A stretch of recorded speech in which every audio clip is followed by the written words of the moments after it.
Pahalgam happened on the 22nd of April. We bided our time thereafter, did some good planning in the background, did some careful orchestration, looked at precisely what we wanted to strike in order to send a message, and then put it across. This is going to remain a lifelong refrain of mine, that I missed the action.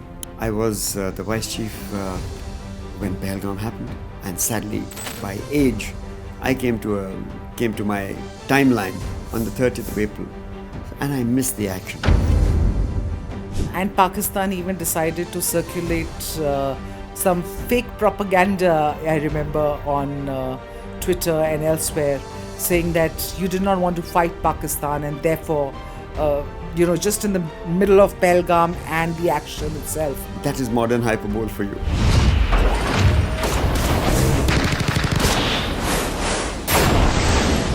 There were some defining variations between Balakot, which had been a similar operation some years in the past, and this one, wherein we recognized where we could have done better at Balakot, and I think this time we ticked all the boxes well.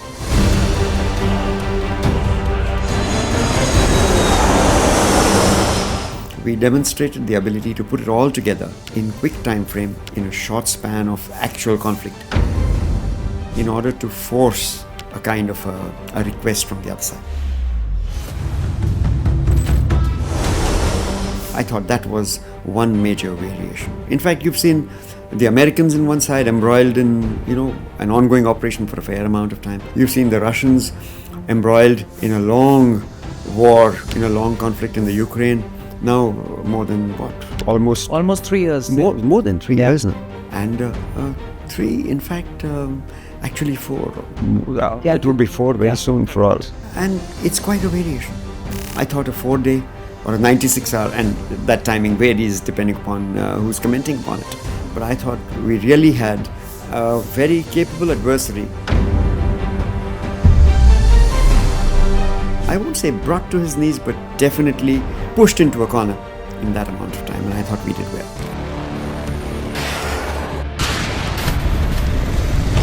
I would believe one of the first real instances of beyond visual range air combat that has taken place.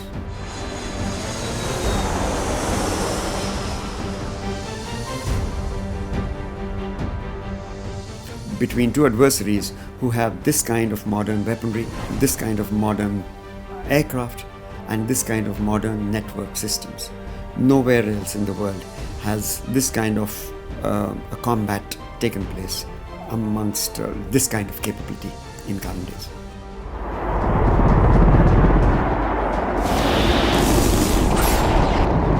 On day one, we struck no military targets. We struck entirely what we thought, what we put out was terror-related infrastructure.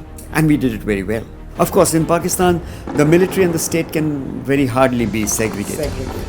Notwithstanding that part, our targets on day one, all 11 of them, or as you may look at them in numbers terms, and we won't really go into any number crunching, were all terror-related specific targets without collateral, which itself, both in terms of our intelligence abilities, our targeting abilities, our precision strike capability, and our ability to put all this together with speed in short duration, I think showed tremendous resolve.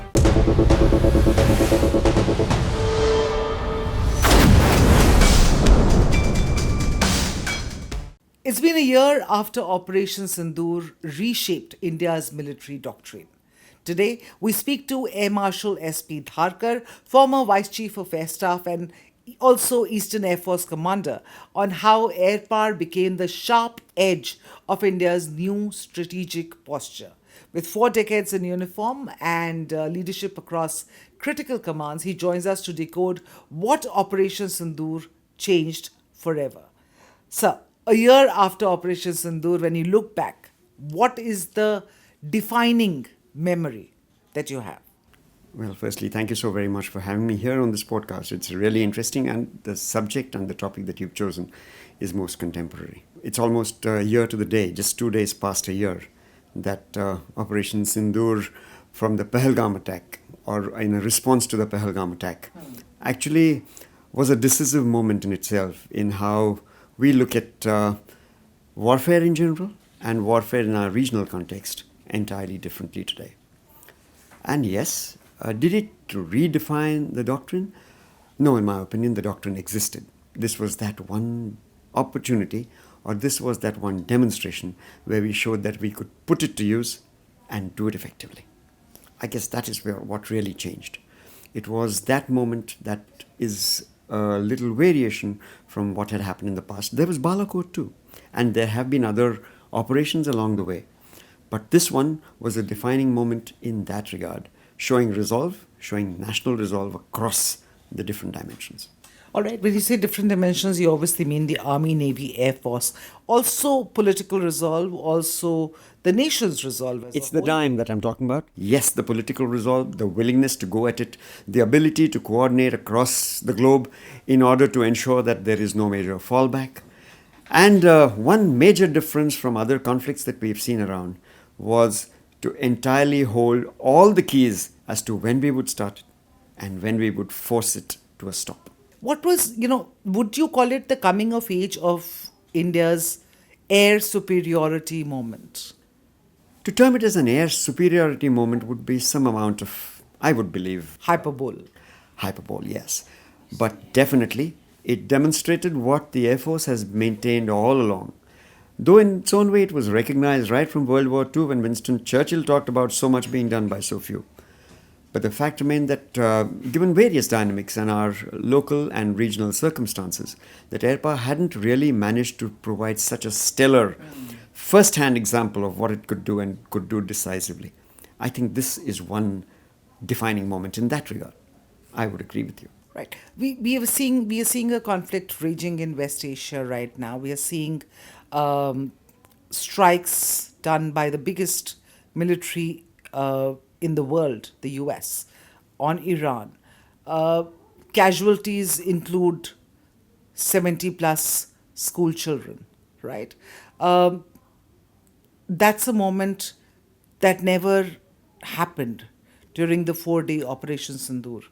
What's different? Because as you talked about, it wasn't just about striking, it was about restraint. Can you take us through that restraint? Because perhaps that's the biggest story that people are missing out. Okay, Pahalgam happened on the 22nd of April.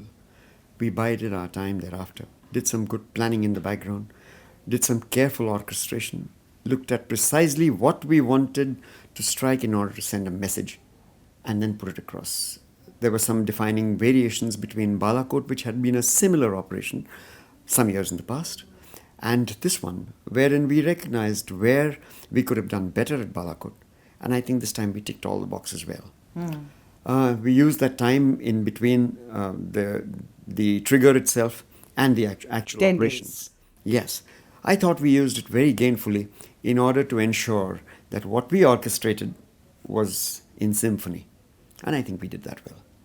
So, and you drew parallels with what's happening in Iran at the moment.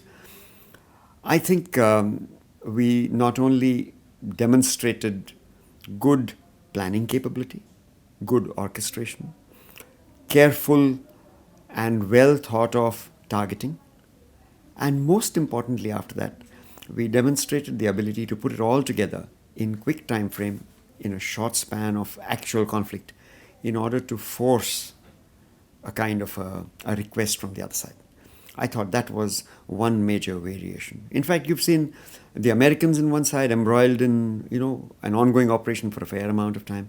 You've seen the Russians embroiled in a long war, in a long conflict in the Ukraine. Now more than what? Almost Almost 3 years. more than 3 years now. And three, in fact, actually four. Yeah, it will be 4 very soon for us. And it's quite a variation. I thought a 4-day or a 96-hour, and that timing varies depending upon who's commenting upon it. But I thought we really had a very capable adversary. I won't say brought to his knees, but definitely pushed into a corner in that amount of time. And I thought we did well. There are varying versions of what brought this adversary to its knees, in a manner of speaking, within a span of 80 to 90 hours. Your assessment of what flipped the script, Why did the Pakistani DGMO call the Indian DGMO 1 year later? If you can provide some clarity there. As you brought out correctly, there are a variety of stories out there, and the truth may be somewhere entirely different too. But it is my understanding that some of the niche capabilities that were demonstrated in those 96 hours actually forced the adversary to recalibrate whether it was worth moving this one notch up or several notches up. And it found that no matter what it could do in that kind of an environment, I think the adversary made a good calculation that it would not be able to survive any further onslaughts should it continue to push the buttons wrongly. Let's talk about May 8th and 9th. May 7th, we went in, we hit their terrorist targets. They chose to respond. May 8th and 9th was when we were happy to take out their military or target their military bases and inflict major damages. The Pakistanis were using Chinese jets in that process, hitting us or using them to, hit us. Did we shoot down any Chinese jets? Because what we've heard so far from the government is we hit some jets, but they've not specified which ones. This is going to remain a lifelong refrain of mine that I missed the action. I was the Vice Chief when Pahalgam happened, and sadly, by age, I came to my timeline on the 30th of April, and I missed the action. And Pakistan even decided to circulate some fake propaganda, I remember, on Twitter and elsewhere, saying that you did not want to fight Pakistan and therefore, just in the middle of Pahalgam and the action itself. That is modern hyperbole for you. And yes, it's a good example of how narrative building is used as an important aspect of conflict in modern times, given the abilities and opportunities that prevail today. But going back to that, my refrain would remain that how I wish I was still around. Did you try? Did you try at that time? I did actually. But to be fair, I can look back and say not hard enough probably. Maybe I should have been more insistent. But then I also did recognize that on the 30th of April, one couldn't have really said that this would be responded to in 7 days' time. So it would be an indefinite timeline. If I had known on the 30th of April that this was to be the 7th, I possibly would have put in a request to be in the chair for maybe just 2 weeks more. Right. But there was no real. You didn't have a timeline. Specific timeline at that time, and so my efforts also they weren't as vehement, and so the results weren't as lucky for me. If you were there, I mean, you of course wanted to be there? I desperately wanted to be there. I was, in fact, I almost wanted to be back in Air Headquarters when it all started. But then life's like that. I would have been causing more problems to the people who would be there, especially now in a retired environment. If I were to try and push my way in, that would have been more problematic to all the people I've served with, senior and subordinate, and I think that would have been unfair. So I didn't really. You can I imagine. want to know what was going on in your head when you saw. Just feeling horrible that I was not there while it was happening. How I wish I'd been there too. Coming back to the Pakistani jets question and the Chinese jets. So what was I pointing out? I was pointing out that yes, it is a matter of easy recognition that they used these assets. They used every asset that was available to them. And since their assets include some rather new age Chinese technology and Chinese jets like you brought out, we are certain that they used them. The electronic signatures, by what I have gathered from, and I will refer largely to what I have gathered open source, because these are touchy subjects that one doesn't want to push somebody into a corner by trying to talk about it, especially when I'm not supposed to be knowing so. And so, yes, even using open source intelligence, one gathers that they used all these. Sometimes we also believe that they used them quite imaginatively, based on the how and the what that happened in those days. And yet, it goes without saying that some of them definitely did meet an end. Because some of the responses that we had, some of the air defense responses that we came up with, and some of what can be picked up from open source intelligence does prompt us to believe that the rapidity with which we pushed them into that corner which I spoke about earlier prompts me to believe that they recognize the vulnerabilities of what they had in their kitty. Some of that could not have happened without some of these jets falling out of the sky. So, this is the first time that the Chinese jets were being battle tested, literally. In fact, across the world, this is, I would believe, one of the first real instances of beyond visual range air combat that has taken place between two adversaries who have this kind of modern weaponry, this kind of modern aircraft, and this kind of modern network systems. Nowhere else in the world has this kind of a combat taken place amongst this kind of capability in current days. When you compare the two sides and the artillery and the air power available to both the sides, how do they compare? Pakistan with its Chinese jets, they are also trying to acquire the Fifth generation, absolutely. from the Chinese. So how do we compare? How did we compare during Operation Sindoor? And then I'm going to come to what's happening now. Historically, one always assumed that most of what the Chinese manufactured were copies and not so good copies of typically Russian or Western equipment. But over the years, over the decades, especially in the last about 2.5 decades, the Chinese have really made that into a fine art.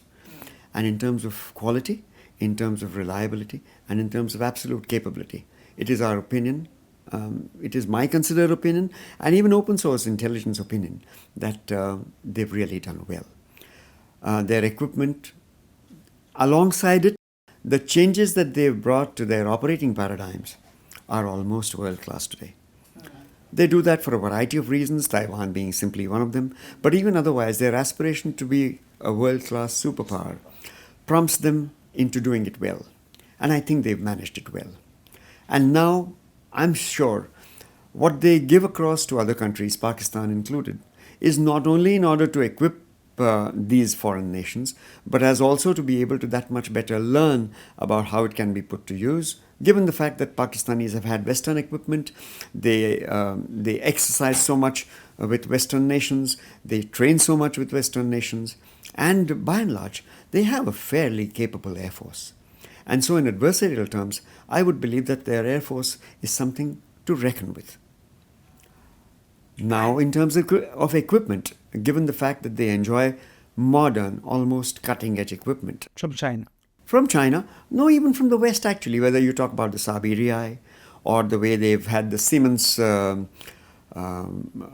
control, ground environment that was set up for their air defense, or even the radars that they bought from the Americans.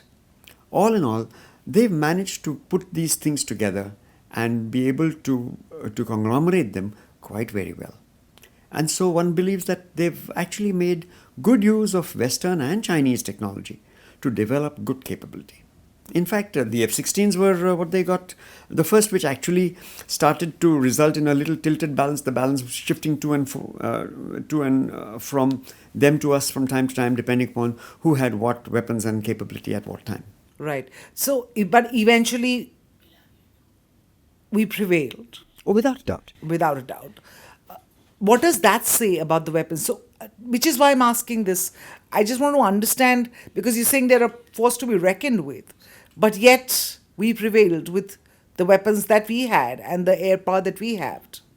One has to look at this in a slightly wider perspective. It's not merely about the equipment that they had. It's not even about whether they were trained or whether they had trained adequately well or not. But it is about the variety of domains that came together in that time. The jointness. Jointness, the intensity of the combat, the resilience shown by our side, the willingness to move it up in calibrated manner. Because on day one, we struck no military targets. We struck entirely what we thought, what we put out was terror-related infrastructure. And we did it very well. Of course, in Pakistan, the military and the state can very hardly be segregated. Notwithstanding that part, our targets on day one, all 11 of them, or as you may look at them in numbers terms, and we won't really go into any number crunching, were all terror-related specific targets without collateral, which itself, both in terms of our intelligence abilities, our targeting abilities, our precision strike capability, and our ability to put all this together with speed in short duration, I think showed tremendous resolve. It also demonstrated fantastic capability, even if technologically, in these generational terms, we find ourselves a little at a disadvantage. When you look at generation coupled with numbers. And in that regard, I think we gave them a nice punch. The nice beating, yes. So let me just talk about the lessons learned from Operation Sindoor. How closely have we studied those lessons 1 year later? Is there already a lessons learned playbook sort of a thing? That is one thing which I must point out to the credit of how generations before me and the current leadership also has managed it, that we learn lessons and we ensure that we learn them all the time. Even before an operation is really over, we are continually learning and evolving. Because as you would have noticed, even our own plans over those 4 days, even our kept, I would prefer to use the word evolving. Okay. Because yes, they evolve, with evolution comes change, yes. But thankfully, they changed for the better. I mean, and that is what showed us that success. And this past year has also been, I'm sure, just as very busy for people in the right places, that they've been looking at it very, very keenly. Because analysis keeps improving, more and more information starts to flow in. In fact, at some time, in some cases, you even realize that what came to you as initial information was probably not what was the truth. Because narrative building today is so simple and so quick. And I'm sure we've learned. And I'm sure if there's another opportunity, we'll probably do even better. Right. Su-57s, that's what we are looking at acquiring now, the fifth generation aircrafts from Russia. Though, of course, these are just reports, no confirmation yet. But it looks like the right piece in the chessboard, given that China already has fifth generation aircraft. Our fifth generation plans are delayed, and Pakistan is looking at buying those fifth generations from China. You'd be aware that actually some years ago, about slightly more than a decade ago, we were almost on board in terms of the Su-57 as a fighter as a fifth generation fighter program. And then realizing, or that time recognizing, that we probably were not getting enough out of it in terms of intellectual material, is where we'd chosen to step away. So returning to the Su-57, if that is where we go, would only be a return to what we were doing already. If you compare the Su-57 in terms of what is otherwise available in fifth generation, we possibly would not be able to go to the Chinese to get a fifth generation aircraft. That's a no-no, which then only leaves the American fifth generation jets as a possible option.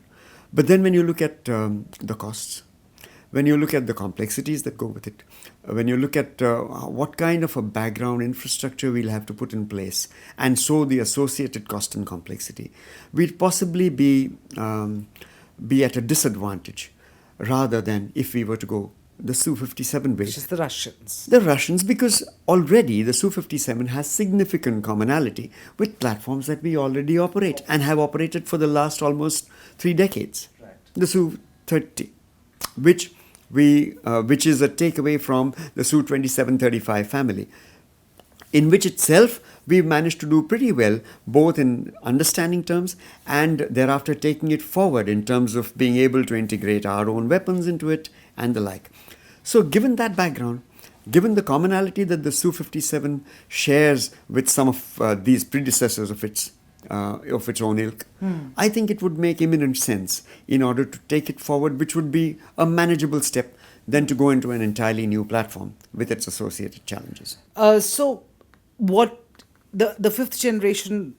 How much of a hurry are we? Because we're also planning on the Rafales, which is 4.5 generation, which is not really fifth generation, and we need the fifth generation, and therefore we're looking at Su-57s.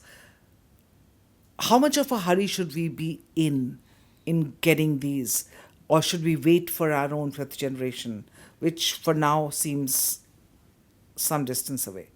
I'd like to put this in a slightly different personal perspective. Strictly, these generations are not any specific siloed kind of capabilities. It's a conglomeration of capabilities. It's an improvement over previously available capabilities itself. Whether it is about sensors, sensor fusion, whether it is about the electromagnetic capabilities of that particular platform, its ability for superior radar, a variety of things, the nature of weapons it carries and the like. When you go through all that, is there a major variation that takes place between 4.5 and 5 generation? Yes, there is. Is it enough to say that you can never pit a 4.5 generation aircraft against a 5th generation aircraft? Not quite. In fact, having both would possibly add to each other's capabilities and performance. Do we need the 5th generation aircraft? If your adversaries have it, you need it without a doubt. Do we need it today? No, we need it yesterday. But that's, of course, wishful thinking.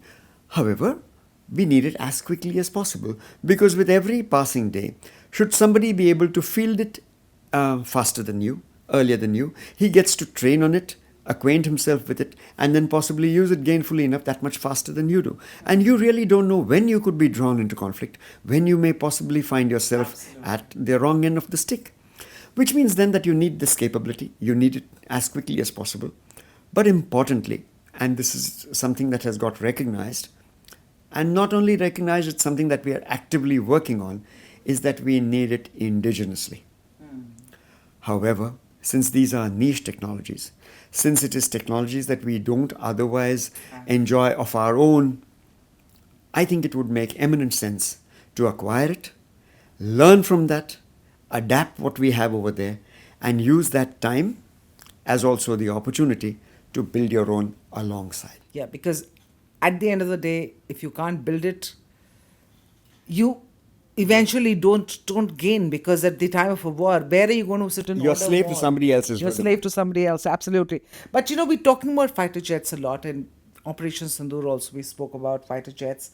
But how vital are the other things like tankers, AWACS, ISR assets, logistics aircraft? How are we placed? And because we also saw a lot of air defense, because that was something that we saw for the first time, how Indian air defenses kicked in. I thought it was something that only the Iron Dome could do for Israel. But it was so nice to see our air defenses kick in and work in a network fashion to sort of be able to ward off everything that was being thrown our way from Pakistan. Would you say that the Air Force per se has come of age now as a networked strike force? We are far into this. We have managed quite well in terms of having a good networked environment, and quite correctly pointed out, but at the same time, it is not good enough to rest on our laurels in that regard. And I think continuous evolution in that terms also is essential, whether it is about air defense, networking of radars and sensors, networking of weapon systems on ground, whether it is also bringing in these new domains of drones and unmanned. And it's a continuous evolutionary process. So fighter aircraft is only one segment of it. To use fighter aircraft capabilities and bring them to bear adequately well, one does need the various things alongside, like you pointed out correctly, whether it is AWACS, whether it is about refuelers, everything. Yes. And the moment you start looking at such a wide panoply of both capabilities and things that you require to conduct a successful air power related campaign, then of course one has to take very measured steps with very careful consideration to ensure that they all come together in times of reckoning, which means then that it requires both careful planning, considered acquisition, considered development, and all this as keeps getting pointed out by conflicts that are going around the globe. Unless you have that capability to ramp up quantity when you need it, you could find yourself suffering. And so indigenous, homegrown, home-built capability is essential. Right. We are getting there, but we've started the process, but it will take a while, however, for us to get there. Would you say that? At the same time, there is no choice but to take your baby steps first. You Sure, possibly absolutely. cannot run before you can walk. And I think we are now at quite a jog.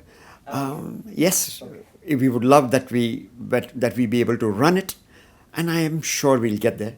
But yes, I think we are doing well in this regard. The emphasis is there, the desire is there,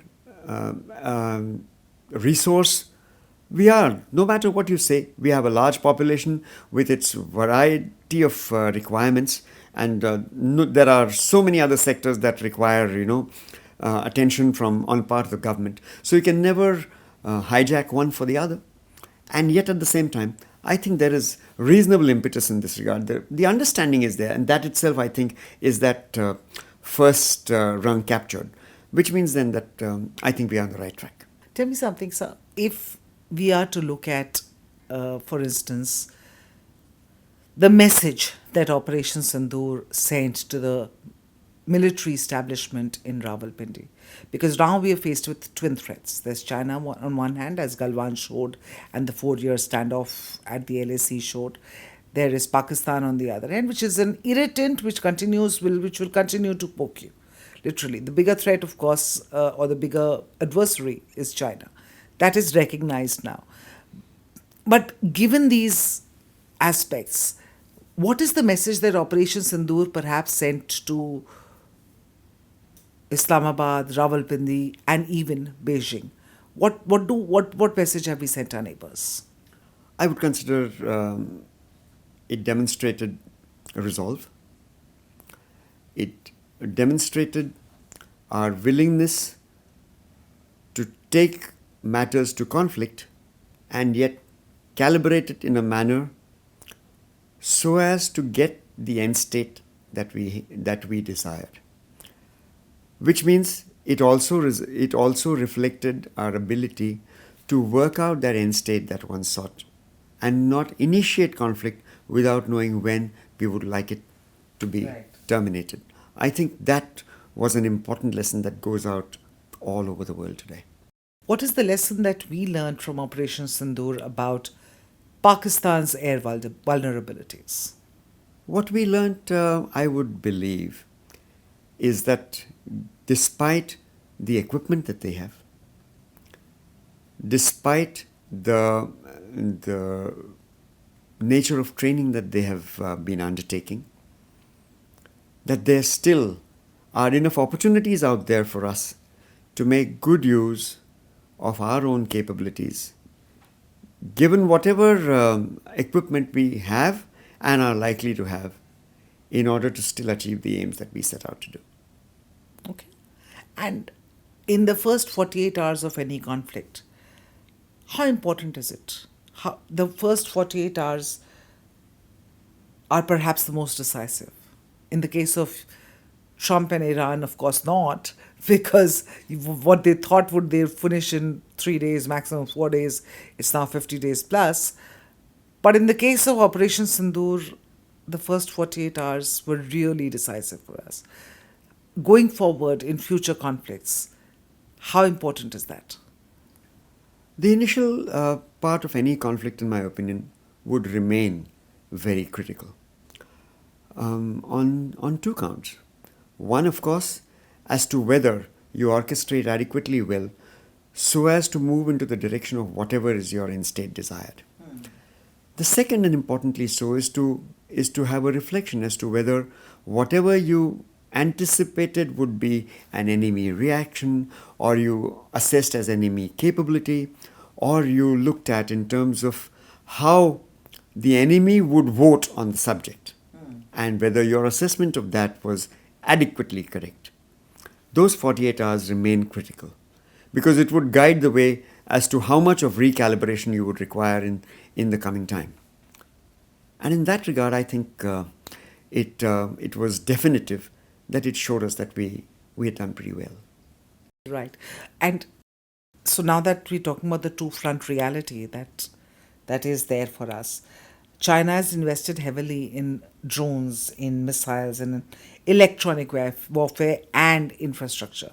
Absolutely. Not that we haven't, but what are the gaps? Where does India need to accelerate fastest? India, in my opinion, has lots of talent. Where we are missing, probably, and while it's a refrain, but it's not necessarily, I'm not complaining, but given our manner of government, in terms of our democratic form of government, I don't think we managed to channelize our capabilities adequately well in order to put it all together where it counts. The capabilities are all out there. If you look at manufacturing, and whether it is even niche manufacturing, it exists. Till not too long ago, it came as a surprise that some of the transmit-receive modules for some of the ESA radars that were being put together in the Western world were actually manufactured in Bangalore by a Bangalore-based company. It was probably not even adequately known around. And as it stands, it took us some time before we manufactured our own ESA radar, which we are only on the verge of now installing in some of our own aircraft, the Virupaksha. But so the capabilities are there out there. But we've been a little slow off the block in terms of harnessing public enterprise or even private enterprise in adequate manner and putting it together in order to develop niche overall capabilities. In small pockets, they all exist. We have some of the best brains. If you look at the CEOs of some of the topmost Fortune 500 companies across the world, they're Indian origin, which means then that the brains are there. If you look at many of the major patents that are held on some very cutting-edge technologies, they have an Indian content somewhere, which means it's all possible. And many of them would be, graduates from Indian institutions. Would we do ourselves better by being able to harness these better? Without a doubt. Would we be able to do better by ensuring that some of this brain drain is arrested? In fact, as I pointed out somewhere a little time ago in one such conversation, I think Mr. Trump handed over a $100,000 check to us for every person who had otherwise wanted to go abroad and now was a little hesitant. And it was something that we should have cashed in. When that H-1B increment took place, I think we should have gone out to institutions. Has said, please come back. No, don't go. Come and work here. Or if you're there, come back here. Or if you're there, yes, when this current H-1B of yours is expiring, come back. We've got the opportunity. If we were to put that together a little better, I think we would have done ourselves a favor. Maybe we really haven't missed the bus, but I really don't think we encashed that check that he handed out to us. Maybe we could have really done better in that. Right. I am yet to meet an Air Force veteran who doesn't have a HAL pain point. Mm-hmm. And you talked about the quasi-government or agencies, how we've not been as quick off the mark in terms of harnessing the growth potential within India of our Make in India engines or aircraft or everything else. Where do you see the problem lies? The problem lies in whether we've actually spoken enough with the consumer to see what is it that the consumer wants. The consumer being the Indian Air Force. The Air Force. Or the military. The military or the Air Force. In terms of what are capabilities that they wanted And so developing those rather than developing a capability and say, okay, this is what we've developed, please go ahead and use it. I think that is where that little breakdown took place. For example, when we made the HF-24 Marut, as an aerodynamic design, it was fantastic. But we couldn't take it adequately far forward because we fell short in the engines that could power it through its entire aerodynamic flight envelope that it was supposed to go through. HAL was a Walchandnagar group of industries set up before it got converted to HAL. And in its own way, very frankly, whether in terms of manufacturing foreign designs in India, whether it was putting the Jaguars together or even the Su-30s together, it didn't do too badly. Could it have done better? By leaps and bounds. A little more conversation with the consumer, with their prime consumer, would have helped.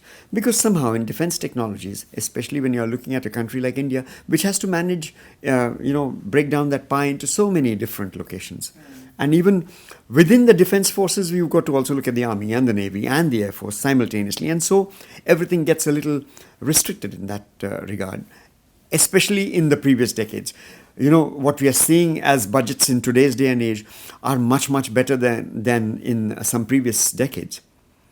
So when you look at the previous decades and in terms of how much we should have put into R&D and allowed some amount of that conversation to take place and built on it, I think that is one refrain I have. Not so much as HAL bashing, but the fact that if R&D had kept pace with being able to do what the consumer required, I think we would have done much better. Tell me, if you were still Vice Chief today, what would be your top 3 procurement priorities? Wow, that's a question that I really hadn't looked at in that light.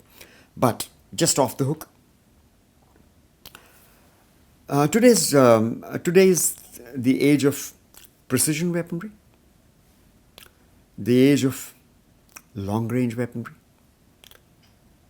and the age of space and cyber.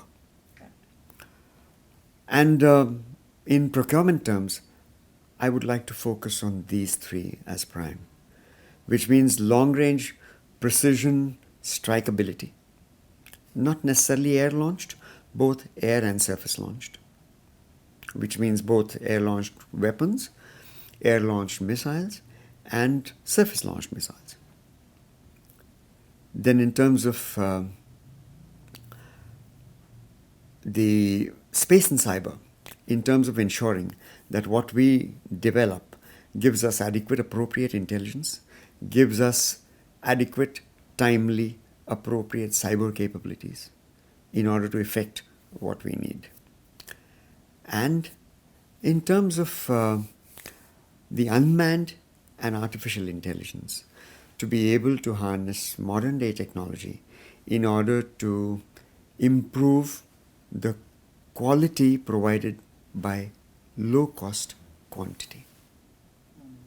Because drones, swarms, and the unmanned are allowing you to do what those numbers at much lesser cost are able to do with almost as much rapidity as fighters and combat jets. And do you think we are not moving towards the drones and the swarms, We are. with We are. as much speed as we probably should? More than the speed, I think once again it is not about the speed. There are many agencies out there who have both the willingness and to some extent the knowledge base to make it happen. Where we are probably not able to translate it fast enough is into actual capability. Because no matter what you do, these technologies are initially cost intensive. They are complex, but that complexity has been somewhat overcome by globalization, because you can source both the intelligence in the background. I'm not referring to intelligence as ISR intelligence. Right. I'm talking about intelligence as regard the idea and the intelligence base, the academic intelligence to manufacture those. It exists. Globalization allows you to get a variety of such information from the internet possibly and improve upon it thereafter. But manufacturing has not quite kept pace with that, because at some stage this goes into practical physics in terms of practically putting it together. I think some of that manufacturing base to do it in similar low cost, in compressed timelines is not yet available in India. Industry which does niche manufacturing is there in several sectors, whether it's the automobile sector or even we put together what? We are the largest single country manufacturer of the iPhone in the world today. Yeah. Which means actually that even manufacturing of that kind is available in India. Whether of course, the fact that the machines on which it is manufactured still are not made in India, or at least most of them are not made in India, which is a fact. But that's not. But globalization allows you to get the machines whether from Germany or from the United States or wherever, which means then that we need to be able to identify these locations, put them together, and then use them gainfully in taking it forward. That is, I think, where we are somewhat a little slow off the mark. But we're getting there. We're getting there. Yeah. So flight squadrons, for instance, has been a recurring debate, and people have been talking about, we need it for 45 or 49, and we have 20 or 25. And is it more important to have those? I mean, how will these Rafales or even these Su-57s that we talked about help building up these squadron capabilities? The requirement of a number of squadrons this entire idea requires to be looked at in the light of geography. Given the vast Indian area, the terrain, given we operate from the highest terrains in the world all the way down to sea level, we've got a large coastline to defend. The idea that we have adversaries on across our entire north and western borders. The fact that even with modern quality and modern generation aircraft and weapons and the like, quantity has its own quality, because mere quality is not adequate when you have to look at large distances in which they need to operate. And given all this, based on the numbers that an adversary or a combined group of adversaries can put together against us, numbers are important. Right. No matter what you say, and no matter how intelligently or how much in an orchestrated manner you can make it work like a fine symphony, you still require numbers, because numbers govern the timeline. And the Su-57s and the Rafales will add to those numbers. They will add to numbers. And they need to add them as of yesterday. Without a doubt. Okay. What should every Indian, coming back to Sindoor, what should every Indian understand about Operation Sindoor today? How has it changed India? One, that we will not hesitate to respond. How has it changed the Indian military? Militarily, it has demonstrated that we will not hesitate to take it on when the requirement so arises. Which means I'm certain that planners in any adversarial position would think a number of times before any new misadventure. Two, that we have now come of age as regards joint planning, because we found in this particular case, all three services were in it together. Importantly, we were in it together given existing structures, which also points out that existing structures themselves were fairly robust, were fairly capable, and only required a little bit of tweaking in order to make them work well. I'm not a great fan of just changing structures to make something work, because with every new structure... You're talking about theatre commands. I'm talking about the entire idea of theaterization. Theaterization as its own ambit is, in my opinion, a copy from a foreign plan. In some cases, we are also finding that it's facing a rollback even from the places where it originally came about. But it came about from a nation that had an entirely different worldview. When the Americans looked at theaters, they divvied up the world into theaters. They weren't looking at continental United States and looking at some X number of theaters. That was only one theater command within which continental United States, and it's a much larger country than we are in size terms. It wasn't. Of course, it enjoyed friends on both sides, whether it was Mexico and South or Canada. Also, it is just It has no continental separate. force. Yeah, and it doesn't really have any It has no enemies at its borders, borders, so to speak. absolutely. Yeah. Which means then that this particular model of theaterization was not necessarily something that could be taken away from there and applied directly here. Should we adapt it? Definitely. Is it something that we needed to take from there, learn from it, and take it forward? Without a doubt. Because like was amply brought out by Sindoor also, there was no one service that could go at it alone. But also in modern day conflict, it is my opinion that a border skirmish on ground is not likely to render any redrawing of the borders for any great amount of time in today's day and age. As if you can see as to what's happening between Russia and Ukraine. No matter how much either side is wanting its borders redrawn, it's not quite happening definitely not in the manner either side would have expected at the start of it in that February. Which means then that any new mechanism that we are adopting from any foreign environments requires to be adapted for today's day and age.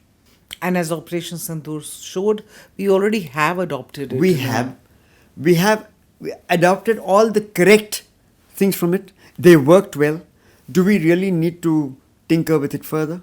Do we need to really? It's a question that remains.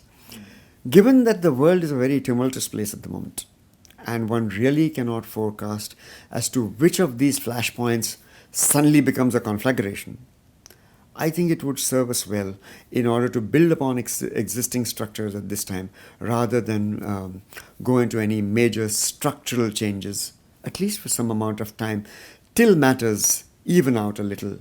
Because one really doesn't know when one could get drawn into something that was not of our starting or was not of our choice. All right. Thank you so much for speaking to us. I think that was a pretty comprehensive conversation. Just one thing before I let you go. I wanted to understand from you, how did you feel when Pakistani handles started spreading all those questions about you, about that you didn't want to serve? What was going through in your mind at that time? In my opinion, I think it was the most silly thing for them to have done. If through that entire narrative that they built in that time, and I think, at least in the beginning, I thought they did very well. Fantastically. I thought this was one of the most silly pieces that they put out there. In fact, probably the world would know as to what date I was scheduled to retire. It got decided 40 years ago when I was, 60 years ago when I was born, 40 years ago when I joined the service. And that was also out there in public domain. If there was one kind of blatant lie, that it did not even require a rebuttal from, the Press Information Bureau. Yeah. Frankly, it was to the point of being ludicrous. I thought this was one of those real blunders that they made. Yeah, but they made quite a few childish. This was very and frankly, between you and me, otherwise the information narrative warfare was at its peak. They did well. And India could sort of learn a thing or two from how to build that narrative, because we, I think, did a fantastic job in Operation Sindoor. We, of course, later sent out delegations and parliamentary delegations to talk about it. Probably a little too late, in my opinion.